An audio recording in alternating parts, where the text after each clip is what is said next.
আসসালামু আলাইকুম। এটেন বাংলা সংবাদে সবাইকে স্বাগত জানাচ্ছি। আমি শারমিন সালাম। শুরুতেই বিআরবি কেবলস সংবাদ শিরোনাম। রামিসা ধর্ষণ ও হত্যায় ক্ষোভে ফুঁসছে গোটা দেশ। রাজনৈতিক দলসহ সর্বস্তরের মানুষের বিক্ষোভ। খুনির পক্ষে কোনো আইনজীবী লড়বে না জানিয়েছে আইনজীবী সমিতি। দেশে হাম পরিস্থিতি কোনোভাবেই নিয়ন্ত্রণে আসছে না। আবারও একই দিনে ঝরল 11 শিশুর প্রাণ। হাসপাতালে নতুন ভর্তি 1315 জন। বিদ্যুতের দাম বৃদ্ধিতে ভীষণ চাপে পড়বে নিম্ন ও মধ্যবিত্ত বলছে ক্যাব। অপচয় দুর্নীতি রোধের পাশাপাশি প্রকল্পে শৃঙ্খলা আনার পরামর্শ বিশেষজ্ঞদের।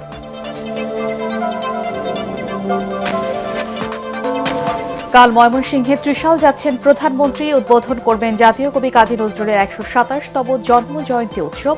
অংশ নেবেন খাল খনন কর্মসূচিতে। এবং এবার ঈদ যাত্রা চ্যালেঞ্জিং হলেও স্বস্তির হবে সেতুমন্ত্রীর প্রতিশ্রুতি। রাজধানী ছাড়ছেন কর্মজীবীরা। ঢাকা চট্টগ্রাম ও ঢাকা টাঙ্গাইল মহাসড়কে যানবাহনের তীব্র চাপ। শুনছিলেন বিআরবি কেবলস সংবাদ শিরোনাম। এবারে বিস্তারিত। শিশু রামিসাকে ধর্ষণ এবং নৃশংসভাবে হত্যার ঘটনায় ক্ষোভে ফুঁসছে রাজধানী সহ গোটা দেশ। দ্রুত বিচারের দাবিতে বিভিন্ন স্থানে বিক্ষোভ ও মানববন্ধন করেছে সামাজিক সংস্থা, রাজনৈতিক দলের অঙ্গ সংগঠন সহ সর্বস্তরের মানুষ। হত্যাকারীকে জনসম্মুখে সর্বোচ্চ শাস্তি নিশ্চিতের দাবি তাদের। এদিকে মিরপুরে রামিসার বাবা মার সঙ্গে দেখা করে সমবেদনা জানিয়েছেন নারী ও শিশু অধিকার ফোরামের আহ্বায়ক সেলিমা রহমান। আশ্বাস দিয়েছেন দোষীদের দৃষ্টান্তমূলক শাস্তির।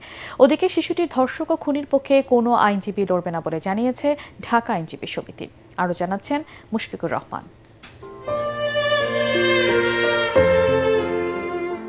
মিরপুরের পল্লবীতে 8 বছরের শিশু রামিসাকে ধর্ষণ এবং নৃশংসভাবে গলা কেটে হত্যার ঘটনায় ক্ষোভে ফুঁসছে রাজধানীসহ গোটা দেশ।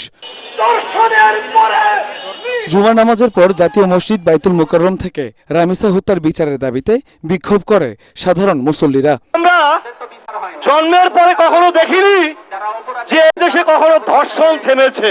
তাহলে আইন দিয়ে আমাদের কি লাভ? এই মৃত্যুদণ্ড অনুমোদন হওয়ার পর 2 দিনের মধ্যে এই মৃত্যুদণ্ড কার্যকর করতে হবে। পল্লবীতে শিশু রামিসার বাসার সামনে বিক্ষোভ ও মানববন্ধন করেছে তার সহপাঠী এবং এলাকাবাসী। ভবিষ্যতে যেন আর কোনো শিশু এমন ঘটনার শিকার না হয়, সেজন্য হত্যাকারীর সর্বোচ্চ শাস্তির দাবি জানান তারা। এদিকে শিশু রামিসার ধর্ষণ ও নৃশংস হত্যাকাণ্ড সহ চলমান নারী ও শিশুদের প্রতি সহিংসতার প্রতিবাদে মানববন্ধন করে 7 দফা দাবি তুলে ধরে ঢাকা মহানগরী দক্ষিণ ইসলামী ছাত্রী সংস্থা। আজকে যদি আমরা এই রামিসা, আসিয়া, ইরাদের জন্য বিচার নিশ্চিত করতে না পারি, কালকে হয়তো আমার আপনার সন্তান, আমার আপনার বোন এই ঘটনার বলি হবে। আমরা এরকম দিন দেখতে চাই না। আমরা চাই না আর কোনো রামিসার ঘটনা সামনে আসুক। আমরা চাই না আর কোনো শিশুর নির্মল শৈশব নষ্ট হোক। এ সময় হত্যাকাণ্ডের বিচার বিলম্বিত হলে ভবিষ্যতে এ ধরনের ঘটনা আরও বাড়বে বলে জানান গুলশান সোসাইটির সদস্যরা। যত দ্রুত সম্ভব অভিযুক্তের সর্বোচ্চ শাস্তি নিশ্চিতের দাবি তাদের। যে অঞ্চল শিশু এবং নারীর প্রতি নিরাপত্তা দিতে পারবে না, ওই অঞ্চলের দায়িত্বপ্রাপ্তরাও আজকে আইনের সম্মুখীন হবেন। দেখবেন অনেকাংশেই কমে যাবে। এদিকে রামিসার বাবা মাকে সমবেদনা জানাতে মিরপুরে তাদের বাসায় যান সংরক্ষিত নারী আসনের এমপি সেলিমা রহমান এবং নিপুণ রায় চৌধুরী। এ সময় সেলিমা রহমান বলেন, সরকারকে অস্থিতিশীল করতে একটি চক্র সক্রিয়। রাষ্ট্র যখন দায়িত্ব নিয়েছে, তার সঙ্গে স্বরাষ্ট্রমন্ত্রী, আইনমন্ত্রী ছিলেন, তারা সকলে দায়িত্ব নিয়েছেন। সেই দায়িত্ব নিয়ে তারা খুব দ্রুত এর বিচার করবেন, যাতে করে জনগণের আস্থা ফিরে আসে। প্রধানমন্ত্রী তারেক রহমানের দেয়া প্রতিশ্রুতিতে ন্যায় বিচার পাবেন বলে আশাবাদী রামিসার বাবা আব্দুল হান্নান। প্রধানমন্ত্রী যত সহজ সরলভাবে আমাকে গ্রহণ করেছেন, আমার কাছে ভালোবাসা দিয়েছেন, আমার কাছে অঙ্গীকার দিয়েছেন, এর চেয়ে বড় আমি আর এই দুনিয়ার বুকে কিছু প্রত্যাশা করি না। অন্যদিকে এই ঘটনার ধর্ষক ও খুনির পক্ষে কোনো আইনজীবী লড়বে না বলে জানিয়েছেন ঢাকা আইনজীবী সমিতির সাধারণ সম্পাদক আবুল কালাম খান। আমাদের আইনজীবী সমিতির যেসব সদস্য আছেন, সাধারণ সদস্যরা সবাই আমাদেরকে দাবি জানিয়েছেন এই মামলায় আমরা কোনো আইনজীবী দাঁড়াবো না। এদিকে রামিসার হত্যার প্রধান আসামি সোহেল রানার অতীত ইতিহাস খুব খারাপ উল্লেখ করে দ্রুত তদন্ত প্রতিবেদন জমা দেওয়া হবে বলে জানান ডিএমপির গোয়েন্দা বিভাগের অতিরিক্ত পুলিশ কমিশনার শফিকুল ইসলাম। তবে আমরা যতটুকু জানতে পেরেছি যে তার পিসিপিআর খুব একটা ভালো না, তার অতীত কর্মকাণ্ড খুব একটা ভালো না। গত মঙ্গলবার রাজধানীর পল্লবীতে নির্মমভাবে ধর্ষণ ও হত্যার শিকার হয় শিশু রামিসা। মুশফিকুর রহমান, এটিএন বাংলা, ঢাকা। দেশে হাম পরিস্থিতি কোনোভাবেই নিয়ন্ত্রণে আসছে না।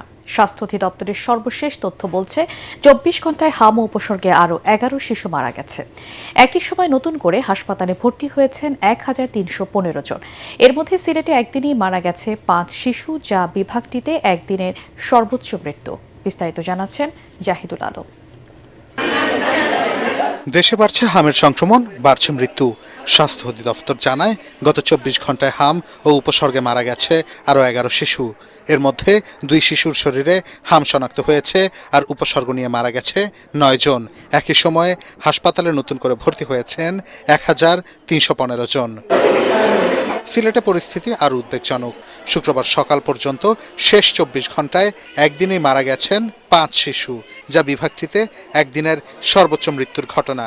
এ নিয়ে সিলেটে মোট মৃতের সংখ্যা দাঁড়িয়েছে 47 জনে। 4 দিন তারপরে মারার বাদে তো দেখা গেছে যে বত্র কিতা বার হয়েছে। বারণের পরে আমরা হন মেডিকেল আছে, মেডিকেল আইছি, কোম্পানিগণ মেডিকেল ও মেডিকেলে পাঠাইয়া দিছে। ও মেডিকেল অনেক চিকিৎসা করাইছি এক জায়গা সুনামগঞ্জের ভিতরে দেখা যাইতেছে যে এই রোগের এই রোগের চিকিৎসা সুনামগঞ্জ যেমন অলরেডি এখন বর্তমানে তো ব্যস্ত ছিল, হয়তো তারা এই রোগের কিছু ওষুধ দিয়েছে, কিছু সুস্থ হয়েছে। বর্তমানে আমার বাড়িতে আর একটা ছেলে আমার ছেলেকে প্রায় 1 সপ্তাহ এখানে চিকিৎসা দিচ্ছিল, মোটামুটি আলহামদুলিল্লাহ এখন কমার পথে আলহামদুলিল্লাহ। তো এখন সেকেন্ডলি হচ্ছে আমার ও থেকে আবার মেয়ের হয়ে গেছে, এখন বর্তমানে মেয়েকে নিয়ে ভর্তি নিয়ে আসি। সিলেট বিভাগে বা সিলেট জেলায় হামের প্রাদুর্ভাব বেশ কিছুটা ঊর্ধ্বগতি লক্ষ্য করা যাচ্ছে এবং এই মুহূর্তে আমাদের কাছে যে সকল বাচ্চারা আসছে তারা আসলে একটু ক্রিটিক্যাল কন্ডিশন নিয়ে আসছে। যেহেতু ভ্যাকসিনেশন ক্যাম্পেইন চলমান, আমরা আশা করছি এই মাসের শেষের দিকে এটার কমে আসার কথা, কিন্তু আমরা এখন আমাদের হাসপাতালে বেশ কিছু সংখ্যক রোগী আসছে, আসলে তাদের আসলে একটু ভ্যাকসিনে 6 মাসেরও কম বা 1 বছরের নিচে, তাদের আসলে ভ্যাকসিনটা ওইরকম ভাবে হয়তো বা তারা দেয় নাই। চিকিৎসকদের মতে প্রাথমিক উপসর্গ দেখা দিলেই দ্রুত হাসপাতালে নিয়ে আসলে মৃত্যু ঝুঁকি কমানো সম্ভব। Bureau report, ATN Bangla. এই মুহূর্তে বিদ্যুতের দাম বাড়ালে নিম্ন ও মধ্যবিত্তরা ভীষণ চাপে পড়বে বলে আশঙ্কা কনজিউমার্স অ্যাসোসিয়েশন অব বাংলাদেশ ক্যাবের। একদিকে সামাজিক সুরক্ষা খাতে ফ্যামিলি কার্ড, অন্যদিকে বিদ্যুতের দাম বৃদ্ধিকে স্ববিরোধী সিদ্ধান্ত বলে মনে করেন সংস্থাটির সভাপতি। অপচয় দুর্নীতি রোধের পাশাপাশি প্রকল্পে শৃঙ্খলা আনা গেলে বিদ্যুৎ খাতে সরকারের ভর্তুকি কমে আসবে বলে অভিমত বিশেষজ্ঞদের। মিজান শাহজাহানের রিপোর্ট। 6টি বিদ্যুৎ বিতরণ সংস্থা ইউনিট প্রতি সর্বোচ্চ 29% পর্যন্ত দাম বাড়ানোর প্রস্তাব দিয়েছে। এনার্জি রেগুলেটরি কমিশনে 2 দিনের গণশুনানিতে বিষয়টি নিয়ে পক্ষে বিপক্ষে নানা যুক্তি উপস্থাপন করেন অংশীজনরা। লোকসানের অজুহাত সামনে এনে বিদ্যুৎ বিতরণ সংস্থাগুলো বলছে, দাম না বাড়ালে বড় রকমের ক্ষতির মুখে পড়তে হবে তাদের। তবে কনজিউমার্স অ্যাসোসিয়েশন অব বাংলাদেশ ক্যাবের সভাপতি ASM শফিকুজ্জামান জানান, বিদ্যুৎ কেন্দ্র স্থাপনে 3 বছরের প্রকল্প দ্বিগুণ সময়ও বাস্তবায়ন করতে না পেরে বসিয়ে বসিয়ে ভাড়া দিতে হচ্ছে সরকারকে। এসব কারণে ভর্তুকি দিতে গিয়ে সেই লোকসানের দায় গ্রাহক পর্যায়ে চাপিয়ে দিলে তা হবে সামাজিক নিরাপত্তা বলয়ের পরিপন্থী। আপনি যাকে কৃষক কার্ড দিচ্ছেন অথবা আপনি যে ফ্যামিলি কার্ড দিচ্ছেন, একদিকে আপনি তাদের সোশ্যাল সেফটি নেটের আওতায় ভাতা দিচ্ছেন, কিন্তু তার আবার বিদ্যুতের খরচ বেড়ে যাচ্ছে, তাহলে কিন্তু আপনার কিন্তু এটি হলো আপনার কি বলবো যে দ্বিমুখী আচরণ। গ্যাস সিলিন্ডারের দাম বেড়েছে, এলপিজির দাম বেড়েছে, আমাদের ফুয়েলের দাম বেড়েছে, এরপরে যদি এখন আবার বিদ্যুতের দাম বাড়ানো হয়, এটি বলবো যে আমাদের ভোক্তাদের উপর একটা চরম চাপ তৈরি হবে। কোনোভাবে বিদ্যুতের দাম বাড়ানো ঠিক এই মুহূর্তে সঠিক হবে না। প্রযুক্তি খাতের বিশেষজ্ঞদের মতে, বিদ্যুৎ খাতের অনিয়ম ও অপচয় ঠেকাতে পারলে গ্রাহক পর্যায়ে দাম বাড়ানোর দরকার হবে না, বরং যেটি দরকার তা হলো তদারকি ব্যবস্থা জোরদার আর রাজনৈতিক সদিচ্ছা। বাসাবাড়ি বা অফিসে আমাদের রুমে অনেকভাবেই অপচয় হয় বিদ্যুতের, যেমন এসি, ফ্যান অথবা লাইট। সেখানে আসলে আইওটি সেন্সরের মাধ্যমে এটা ইজিলি সমাধান করা সম্ভব। যেমন কোনো একটা যখন ইউজার রুম থেকে বের হয়ে যাবে, এটা অটোমেটিক্যালি ডিটেক্ট করে সেন্সরের মাধ্যমে এটা বন্ধ হয়ে যাবে পুরো রুমের সব কিছু, এসি থেকে শুরু করে লাইট। এটা একটা পুরো অফিসে হইতে পারে। এছাড়াও পুরো বিল্ডিংয়ের একটা এনার্জি মনিটরিং ড্যাশবোর্ডও করা সম্ভব। আমাদের যে ডাটা সেন্টারে অনেক অপ্রয়োজনীয় সার্ভার রান করে রাখে, সেই জায়গাটাতে ভার্চুয়ালাইজেশন এবং কন্টেনারাইজেশন করে হাইটেক যে টেকনোলজি ইন্টিগ্রেট করার মাধ্যমে অপচয় কমিয়ে আনা আসলে সম্ভব হবে। বিদ্যুতের সাথে পুরো উৎপাদন ব্যবস্থা জড়িত। বিশেষজ্ঞরা বলছেন, বিদ্যুতের দাম বাড়লে অন্য সব পণ্যের উপর নেতিবাচক প্রভাব পড়বে, আর সেই অসহনীয় চাপ মূলত সহ্য করতে হবে স্বল্প আয়ের মানুষকে। মিজান শাহজাহান, এটিএন বাংলা, ঢাকা। এক দশকেও নির্মিত হয়নি সাভারের ট্যানারি শিল্প এলাকায় কেন্দ্রীয় বর্জ্য শোধনাগার সিইটিপি। লেদার ওয়ার্কিং গ্রুপ বা LWG সনদ না থাকায় আন্তর্জাতিক ক্রেতা হারিয়ে ধ্বংসের মুখে $4 বিলিয়ন রপ্তানি আয়ের দ্বিতীয় বৃহত্তম চামড়া শিল্প খাত। এ খাতের ব্যবসায়ীরা বলছেন, আন্তর্জাতিক মানের সিইটিপি ও সরকারের নীতির সহায়তা পেলে চামড়া শিল্প ফিরে পাবে তার সোনালী গৌরব।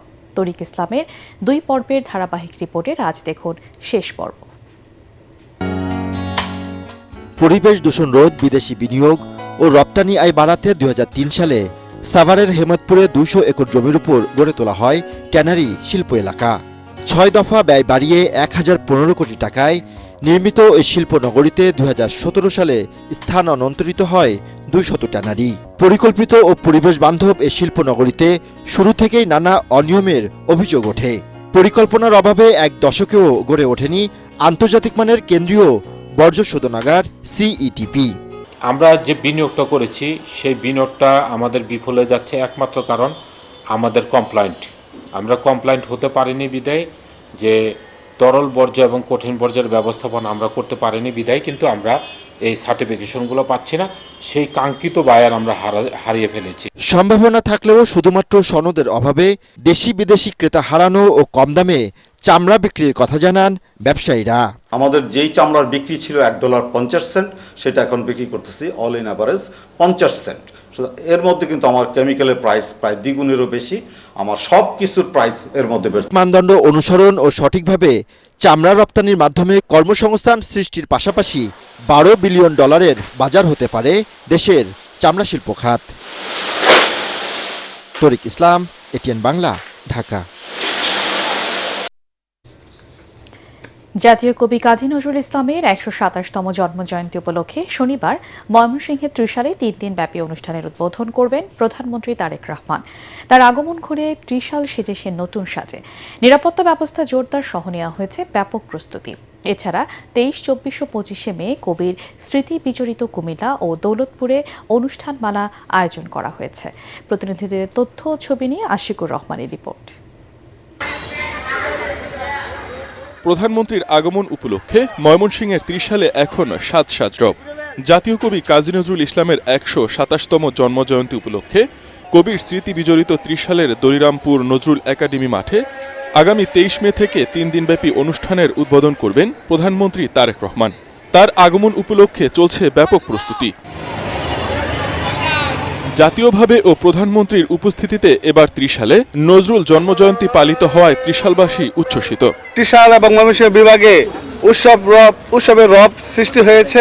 আমরা এই মেলাটি নিয়ে খুবই আশাবাদী। বিভাগের লক্ষাধিক মানুষ এই মেলায় আসেন। অনুষ্ঠানে অংশ নেওয়ার পাশাপাশি একটি খাল খনন কার্যক্রমেরও উদ্বোধন করবেন প্রধানমন্ত্রী। এরপর বিকেলে নজরুল অডিটোরিয়ামে ময়মনসিংহ উত্তর ও দক্ষিণ জেলা এবং মহানগর বিএনপির নেতৃবৃন্দের সাথে সাংগঠনিক সভায় যোগ দেবেন। ওনার পদার্পণ এটা আমাদের দীর্ঘ আকাঙ্ক্ষার প্রতিফলন। জাতীয় কবি কাজী নজরুল ইসলামের 127তম জন্মবার্ষিকী উদযাপন উপলক্ষে আমরা ত্রিশালবাসী তথা ময়মনসিংহ তথা গ্রেটার ময়মনসিংহের মানুষ আনন্দিত, উদ্বেলিত এবং উচ্ছ্বসিত। অনুষ্ঠানকে কেন্দ্র করে নিরাপত্তা ব্যবস্থা জোরদার সহ নেওয়া হয়েছে ব্যাপক প্রস্তুতি। বাংলাদেশ পুলিশের তো বিভিন্ন ইউনিট নিরাপত্তার দায়িত্বে থাকবে। এদিকে জাতীয় কবি কাজী নজরুল ইসলামের জীবনের গুরুত্বপূর্ণ অধ্যায় কুমিল্লার মুরাদনগরের দৌলতপুর। এই অঞ্চলে কাটানোর সময় কবির সাহিত্য জীবনে গভীর প্রভাব ফেলে। দৌলতপুরে বসে তিনি রচনা করেন বহু গান ও কবিতা। তার জন্মবার্ষিকী উপলক্ষে কুমিল্লা ও দৌলতপুরেও 3 দিনব্যাপী অনুষ্ঠানের আয়োজন করা হয়েছে। কুমিল্লায় নজরুল মঞ্চ ও একটি মুরাল ছাড়া তেমন কোনো স্থায়ী উদ্যোগ নেই বলে অভিযোগ স্থানীয়দের। দৌলতপুর অবহেলিত কোনো স্মৃতিগুলার কোনো সংরক্ষণ করা হয় নাই। জেলা প্রশাসকের কার্যালয় থেকে আমাদের যে কার্যক্রমগুলি পাঠানো হয়েছে এবং সময়ে সময়ে জেলা প্রশাসকের কার্যালয় থেকে যে নির্দেশনা প্রদান করেছে সেই আঙ্গিকে আমরা প্রস্তুতি গ্রহণ করেছি। শুধু অনুষ্ঠান নয়, বছর জুড়ে নজরুলের ঐতিহ্য রক্ষায় কার্যকর উদ্যোগ নেওয়ার দাবি স্থানীয়দের। আশিকুর রহমান, এটিএন বাংলা। এবার ঈদ যাত্রা চ্যালেঞ্জিং হলেও স্বস্তির হবে বলে মন্তব্য করেছেন সড়ক পরিবহন ও সেতুমন্ত্রী রবিউল আলম। কুমিল্লা জেলা প্রশাসনের উদ্যোগে বিআরটিএ ট্রাস্টি বোর্ড এবং বাংলাদেশ রেলওয়ের আয়োজনে সড়ক দুর্ঘটনায় ক্ষতিগ্রস্ত, নিহত ও আহতদের মাঝে ক্ষতিপূরণের চেক বিতরণে তিনি কথা বলেন। অনুষ্ঠানে সড়ক দুর্ঘটনায় নিহত 86 জন ও আহত 33 জনের পরিবারের মাঝে মোট 4,89,00,000 টাকার ক্ষতিপূরণের চেক বিতরণ করা হয়।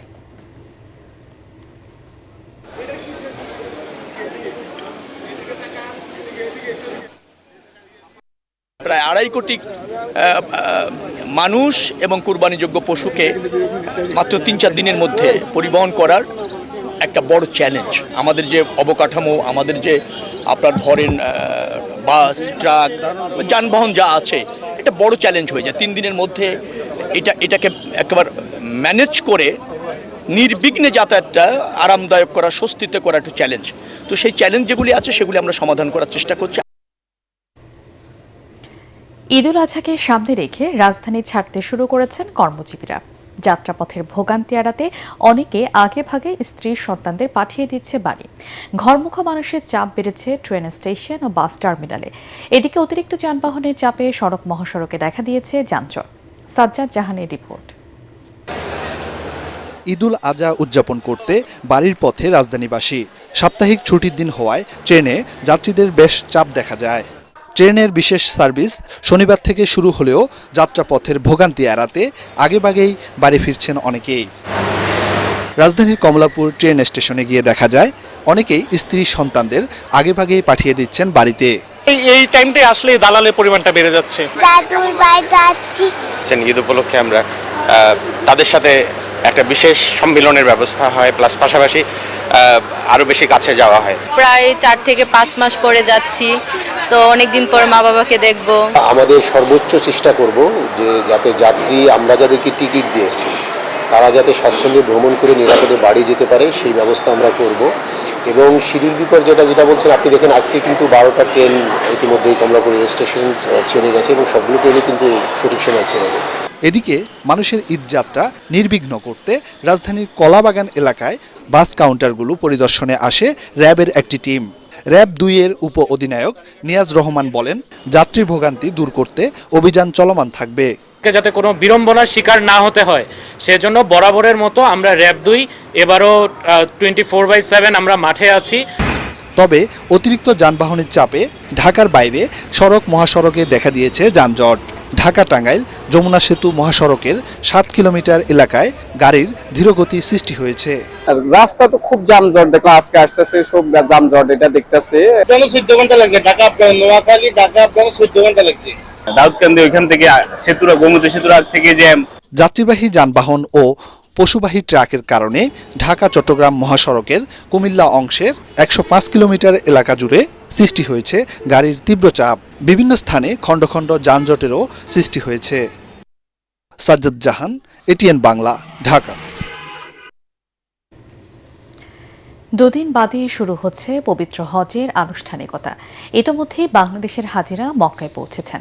এবারের হজ ব্যবস্থাপনায় খুশি তারা। কোনো অনিয়ম বরদাস্ত করা হবে না বলে আগেই হুঁশিয়ারি দিয়েছেন ধর্মমন্ত্রী। হজ পালনে যে কোনো সমস্যার সমাধানে আশ্বাস সংশ্লিষ্টদের। সৌদি আরব থেকে সাজিদুল ইসলামের রিপোর্ট, জানাচ্ছেন আশিকুর রহমান। হজের আনুষ্ঠানিকতা শুরু হতে আর মাত্র বাকি 2 দিন। বিশ্বের লক্ষ লক্ষ ধর্মপ্রাণ মুসলমানেরা জড়ো হয়েছেন পবিত্র মক্কা নগরীতে। বাংলাদেশ থেকেও সব হজ যাত্রী বৃহস্পতিবারের মধ্যেই মক্কায় পৌঁছেছেন। এবারের ব্যবস্থাপনা নিয়ে খুশি তারা। আল্লাহ পাকের মেহেরবানিতে আমরা হজের শেষ ফ্লাইটে এসে হোটেলে পৌঁছেছি। আলহামদুলিল্লাহ খুব সুন্দরভাবে আসছি, পথে কোনো সমস্যা হয় নাই। সর্বশেষ ফ্লাইট আজকে আমরা আসছি আলহামদুলিল্লাহ হাজি ক্যাম্পের অবস্থা খুব ভালো ছিল, পরিবেশও খুব সুন্দর ছিল। এর জন্য বাংলাদেশ সরকারকে ধন্যবাদ জানাচ্ছি। হজের মধ্যে কোনো অনিয়ম হলে বরদাস্ত করা হবে না বলে হুঁশিয়ারি দিয়েছেন ধর্মমন্ত্রী। যে আপনারা যদি আপনাদের দায়িত্ব সুষ্ঠুভাবে পালন না করেন, আপনাদের টিএ দিয়ে দেওয়া হবে না, দেশে যাওয়ার পরে এগুলি বন্ধ করে দেওয়া হবে, এবং যারা ভালো কাজ করবে তাদেরকে পুরস্কৃত করা হবে ইনশাআল্লাহ। এদিকে সৌদির হজ ও ওমরা মন্ত্রণালয়ের ডেপুটি মিনিস্টার ডক্টর হাসান আল মানকারার সাথে বৈঠক শেষে হাবের মহাসচিব ফরিদ মজুমদার জানান, হজের আনুষ্ঠানিকতা শুরুর আগেই মিনা, মুজদালিফা ও আরাফার ময়দানে সকল সমস্যা সমাধানে কাজ চলছে। মিনা, আরাফা, মুজদালিফা যে চ্যালেঞ্জগুলো আছে সেগুলো নিয়ে আলোচনা হয়েছে, যে সমস্যাগুলো আমাদের কাছে দৃশ্যমান হয়েছে আমরা সেগুলো তুলে ধরেছি। মাননীয় প্রতিমন্ত্রী মহোদয় সেগুলো সমাধানের আশ্বাস দিয়েছেন। বাংলাদেশ থেকে এ পর্যন্ত ৭৭,৪৩২ জন এরই মধ্যে মক্কায় পৌঁছেছেন। এছাড়া হজ পালন করতে এসে এ পর্যন্ত ২১ জন হজযাত্রী মারা গেছেন। আশিকুর রহমান, এটিএন বাংলা। কলকাতায় ভারত বাংলাদেশ যৌথ নদী কমিশনের বৈঠক নিউ টাউনের ফেয়ারফিল্ড ম্যারিয়ট হোটেলে চলছে। এর আগে গঙ্গার পানি বন্টন চুক্তি পর্যালোচনা করতে ফারাক্কা বাঁধ ও গঙ্গা নদীর পানি প্রবাহ পরিদর্শন করেছে বাংলাদেশ ও ভারতের যৌথ নদী কমিশনের প্রতিনিধি দল। বৃহস্পতিবার তারা বোটে করে পশ্চিমবঙ্গের মুর্শিদাবাদ জেলার ফারাক্কার গঙ্গা নদীতে ভারত বাংলাদেশ জয়েন্ট অবজারভেশন সাইটে গিয়ে পানি প্রবাহের বিষয়টি খতিয়ে দেখেন। আইন শৃঙ্খলার চূড়ান্ত অবনতি হয়েছে বলে দাবি করেছেন জাতীয় নাগরিক পার্টির নেতারা। জাতীয় প্রেস ক্লাবে আপ বাংলাদেশ থেকে নেতাকর্মীদের এনসিপিতে যোগদান অনুষ্ঠানে তারা এই দাবি করেন।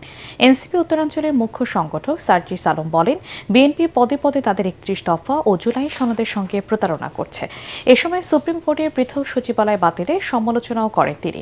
অনুষ্ঠানে এনসিপি মুখপাত্র আসিফ মাহমুদ বলেন, নতুন সরকারের রাষ্ট্র পরিচালনায় ব্যর্থতা সব সমস্যার মূল কারণ। অনুষ্ঠানে বিভিন্ন শ্রেণী পেশার শতাধিক নেতাকর্মী এনসিপিতে যোগ দেন।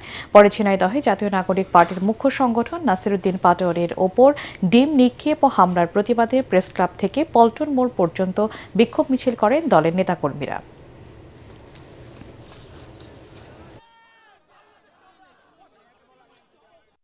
নাগরিকের নিরাপত্তা সংকট চরমভাবে বৃদ্ধি পেয়েছে। আজকে আমাদের মা বোনরা ঘর থেকে বের হতে ভয় পাচ্ছে, এবং তারা এটা পাবলিকলি যখন বলছে তখন আমরা যারা রাজনীতি করি তাদের জন্য এটা অত্যন্ত লজ্জার যে আমরা তাদের জন্য একটা নিরাপদ বাংলাদেশ তৈরি করতে পারছি না। এই ক্ষেত্রে সবচেয়ে বড় ব্যর্থতার দায়টা সরকারকে নিতে হবে। যদি ওই একদিনের শুধুমাত্র ইস্যু ধামা চাপা দেওয়ার খেলা হয়, পরে ৬ মাসেও বিচারের কোনো দিশা খুঁজে না পাওয়া যায়, তাহলে এই সহমর্মিতার কার্ড আগামীর বাংলাদেশের জনগণ আর মেনে নিবে না। এবারে অর্থ সংবাদ।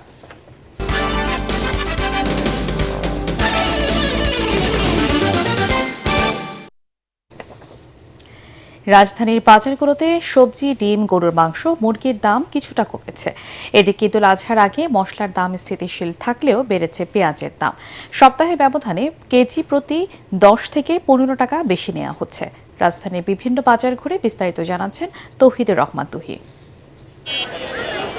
কুরবানি ঈদের আগে রাজধানীর কাঁচা বাজারগুলোতে নেই ক্রেতাদের ভিড়। গত সপ্তাহেও 80 টাকার নিচে মেলেনি অধিকাংশ সবজি। আজ এসব সবজি বিক্রি হচ্ছে 40 থেকে 50 টাকায়। বাজার দাম তো একবারেই কম। ভেন্ডি হলো 30 টাকা কেজি, শসা 40-50, তারপর দুন্দুল 50 টাকা, ঝিঙ্গা 50, চিচিঙ্গা 50, চাল কুমড়া 40 টাকা। সরবরাহ বেশি, ক্রেতা হইল কম। কুরবানির মাংস রান্নার অন্যতম অনুষঙ্গ পেঁয়াজ। সপ্তাহের ব্যবধানে পেঁয়াজের দাম বেড়েছে কেজিতে 10 থেকে 15 টাকা। বাড়তি এলা আছে আমরা পেঁয়াজ পলাশ, এক পাল্লা পেঁয়াজ আমি প্রায় 40 টাকা বাড়ি গেছি, আদা দামটা বাড়ছে। মাসের শুরুতে অস্বাভাবিকভাবে বেড়ে যায় ডিমের দাম, তবে দাম কমে এখন ফার্মের লাল ডিম 130 টাকা আর সাদা ডিমের ডজন 120 টাকা। 850 থেকে কিছুটা কমে গরুর মাংস এখন 800 টাকা কেজি। কমেছে ব্রয়লার, দেশি ও সোনালী মুরগির দামও। গেছে সপ্তাহে ব্রয়লার মুরগি বিক্রি করেছিলাম 180 টাকা, এই সপ্তাহে বিক্রি করেছি 160 টাকা 70 টাকা। আর সোনালী মুরগি গেছে সপ্তাহে বিক্রি করেছি 350, এই সপ্তাহে 280-300। আর একটা আছে হাইব্রিড সোনালী, ওটা 260 টাকা কেজি। তবে স্বস্তির খবর, কুরবানির আগে এখনও বিভিন্ন মশলার দাম স্থিতিশীল। বিক্রেতারা জানিয়েছেন কিছুটা কমেছে এলাচের দাম। তৌহিদুর রহমান তুহি, এটিএন বাংলা, ঢাকা। এবারে আন্তর্জাতিক সংবাদ।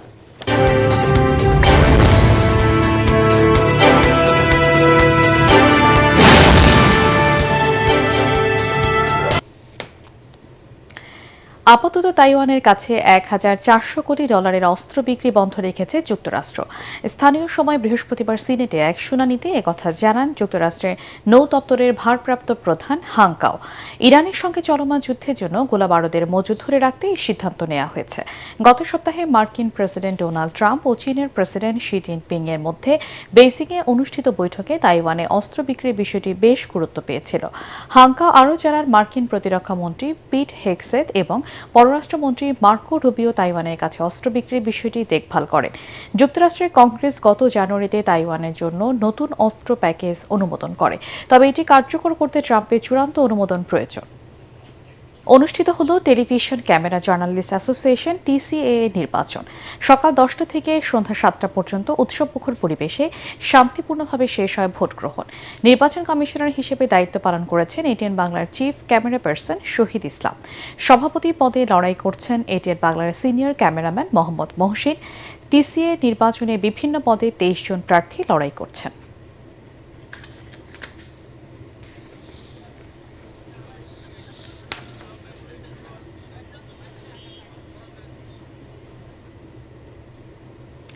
এবারে খেলার খবর।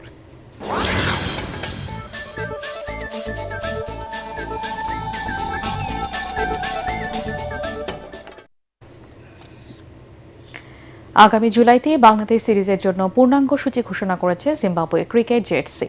আর তাতে ফিফা বিশ্বকাপের ফাইনালের দিন অর্থাৎ 19শে জুলাই বুলাওয়েতে জিম্বাবুয়ের বিপক্ষে T20 খেলতে নামবে টাইগাররা। বিশ্বকাপের মাঝে একটি টেস্ট ও 3টি করে ওয়ানডে এবং T20 খেলতে জিম্বাবুয়েতে যাবে বাংলাদেশ। সফর শুরু হবে 28শে জুন হারারেতে টেস্ট দিয়ে। এরপর সেখানেই 6 থেকে 11 জুলাইয়ের মধ্যে হবে ওয়ানডে সিরিজ। এরপর 15 থেকে 19শে July বুলাওয়েতে T20 series.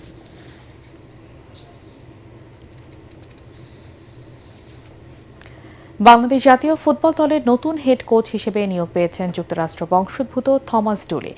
Verified Facebook পেজে পোস্ট দিয়ে কোচের বিষয় নিশ্চিত করেছে বাফুফে। নতুন দায়িত্ব নিয়ে সকালে ঢাকায় পৌঁছেছেন তিনি।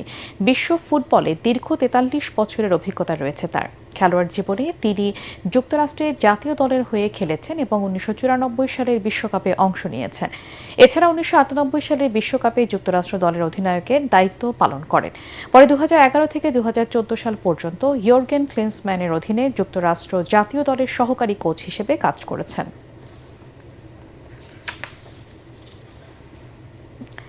শেষ করার আগে বিআরবি কেবলস সংবাদ শিরোনাম আরেকবার। রামিসা ধর্ষণ ও হত্যায় ক্ষোভে ফুঁসছে গোটা দেশ। রাজনৈতিক দলসহ সর্বস্তরের মানুষের বিক্ষোভ।